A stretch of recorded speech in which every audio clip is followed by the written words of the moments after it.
ఇప్పుడే జీ5 app download చేయండి. చూడండి మీ ఫేవరెట్ టీవీ షోస్ ఎప్పుడైనా ఎక్కడైనా. అయ్య బాబాయ్, ఈ సీట్లో ఏదో పవర్ ఉందండి. నాకే ఏదేదో అయిపోతుంది. అందుకే ఆ రెస్పాన్సిబిలిటీ మీ వల్ల కాదు అని చెప్పింది. లేదమ్మా గౌరీ, సీట్లో పవర్ ఉండడం కాదు, పవరే ఆ సీట్లో కూర్చుంది. నన్ను జెండే గారు అర్థం చేసుకున్నారు, మీకు మాత్రం అర్థం కాలేదు. ఎందుకంటే మీకు కుళ్ళండి. నేను ఈ సీట్లో కూర్చున్నానని కుళ్ళు. ఎవరికైనా సరే ఏదైనా పుట్టుకతోనే వచ్చేదు, చూస్తేనో చేస్తేనో నేర్చుకుంటేనో వస్తుంది. అక్కియాబాయికి నేను బాధ్యత తీసుకుంటానని మాట ఇచ్చాను, ఆ మాట నిలబెట్టుకున్నాను. That is Shankar. చూద్దాంలేండి. అసలు నాకు అర్థం కావట్లేదు, చైర్మన్ క్యాబిన్ లో వైస్ చైర్మన్ కి ఏం పని? వెళ్ళి పని చూసుకోండి. ప్లీజ్ ప్లీజ్ ఏంటండి? ప్లీజ్, అందరూ చూస్తున్నారు, మీరు ఇక్కడ గొడవ పడకండి. గౌరీ గారిని క్యాబిన్ కి నేను తీసుకెళ్తాను. అన్నయ్య, ముందు శంకర్ గారి దగ్గర ఫస్ట్ ఫైల్ మీద సైన్ చేయించు. Yeah right. మయూర్ సార్,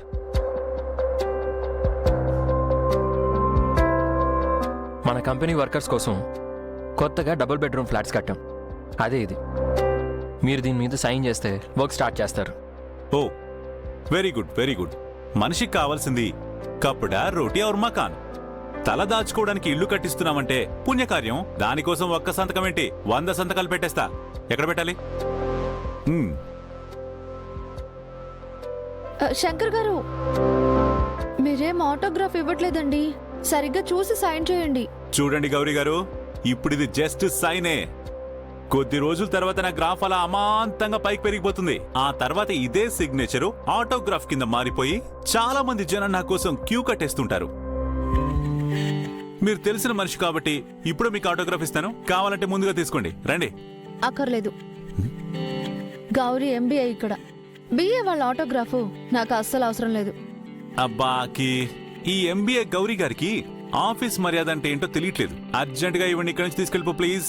అన్నయ్య, గౌరీ గారిని తన క్యాబిన్ లో కూర్చోపెడదాం. దా. కూర్చోబెట్టి దండేసేయండి. రండి.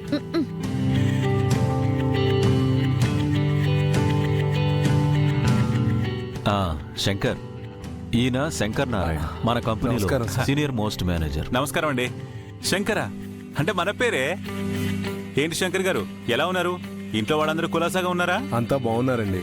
అవును, మీకు ఈ కంపెనీలో రిటైర్మెంట్ లేదా? అతను మయూర్, అకౌంట్స్ చీఫ్, చాలా నమ్మకమైన మనిషి. చూస్తుంటే తెలుస్తుంది, నమ్మకాన్ని టచ్ చేసుకుని జేబులో పెట్టుకుని తిరుగుతున్నట్టున్నాడు.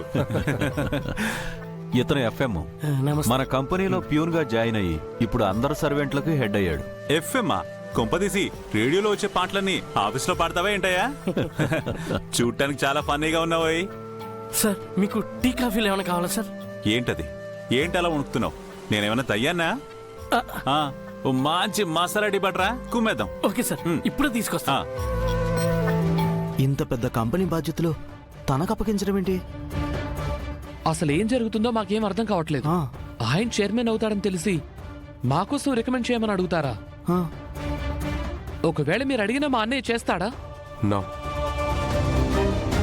నాకింతకు ముందు వరకు కూడా ఈ విషయం తెలీదు. ఇందాకే తెలిసింది. నేనే షాక్లో ఉన్నాను. అసలు అక్కి వాళ్ళకి మా అన్నయ్య గౌరీ గారంటే ఎందుకంత అభిమానం? ఎంత ప్రాణాలు కాపాడితే మాత్రం ఉద్యోగం ఇవ్వడం వరకు ఓకే, కానీ ఏకంగా కంపెనీని వాళ్ళ చేతిలో పెట్టేస్తారా? లేదు లేదు, ఏదో ఉంది. మీరు మా దగ్గర ఏదో దాస్తున్నారు బ్రో. నేనేది దాయడం లేదు, చెప్పాను కదా. వాళ్ళకి కృతజ్ఞతా భావం ఎక్కువ, అందుకే అభిమానం చూపిస్తున్నారు. ఇంకా కంపెనీ చైర్మన్ చేయడం వెనక అసలు కారణం ఏంటో నాకు తెలీదు. చూడండి, నాకు మాటిచ్చింది అభయ్. సో అభయ్యే ఈ ఉద్యోగాలు ఇస్తాడు, నేను వచ్చేలా చేస్తా. ఇప్పుడు మీరు మీ అన్నయ్య గురించి ఆలోచించి బయటికి వెళ్తే 3 కోట్ల నష్టం ఎవరు భరిస్తారు? చూడండి, మీ అన్నయ్య ఏదో ఎగ్జైట్మెంట్తో ఓకే చేసి ఉంటాడంతే. ఎక్కువ రోజుల పోస్ట్ని హ్యాండిల్ చేయలేక పారిపోతాడు. సో మీకేం భయం అక్కర్లేదు, పదండి. బ్రో చెప్పేది కూడా కరెక్టేరా. మనకు వేరే ఆప్షన్ లేదు. పద, ఏదో ఒకటి ఇక్కడే తేల్చుకోవాలి. సరేరా పద.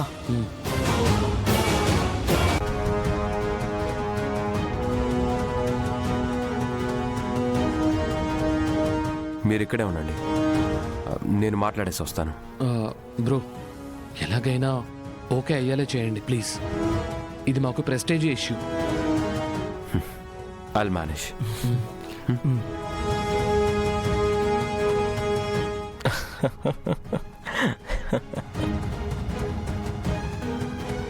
మీ అమ్మా నాన్నలకి అధికారం అప్పగించేసరికి వీళ్ళకి రెక్కలు కట్టుకుని ఎగిరినట్టుంది.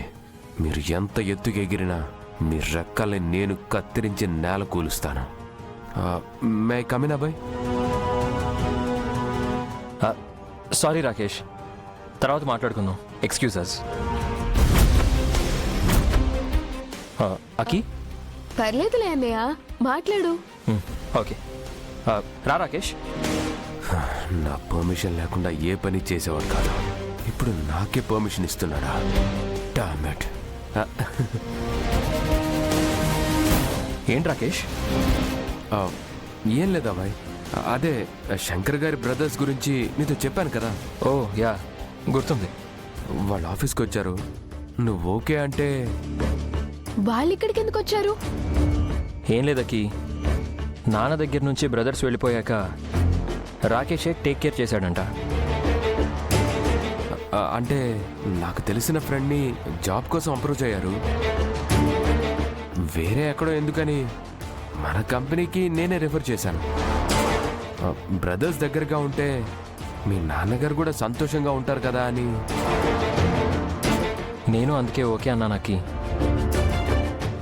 జాయినింగ్ లెటర్ ప్రిపేర్ చేయమన్నాను, నువ్వు సంతకం చేస్తే చాలు. Yeah sure. అన్నయ్య, మన కంపెనీలో ఏ ఎంప్లాయీ జాయిన్ అవ్వాలన్నా చైర్మన్ గారే సైన్ చేయాలి. రూల్స్ మర్చిపోయావా? అసలు నాన్నగారే సెలెక్ట్ చేయాలి కూడా కదా. సారీ రాకేష్, వాళ్ళని నాన్న దగ్గరికి పంపించు. అంటే అబ్బాయి, వాళ్ళు కొంచెం గిల్టీగా ఫీల్ అవుతున్నారు, అందుకే. ఏం పర్వాలేదు, తప్పు చేశారు కాబట్టి గిల్టీ ఫీల్ అవుతున్నారు. వెళ్ళి కలిస్తే క్లియర్ అవుతారు. వెళ్ళమని చెప్పు. అక్కీ ఈజ్ రైట్ రాకేష్. వాళ్ళన్న దగ్గర వాళ్ళకి భయం గిల్టీ దేనికి? వెళ్ళి మీట్ అవ్వమని చెప్పు. నాన్న ఖచ్చితంగా జాబ్స్ ఇస్తారు. అది కాదు అబ్బాయి. Please Rakesh, you may leave now.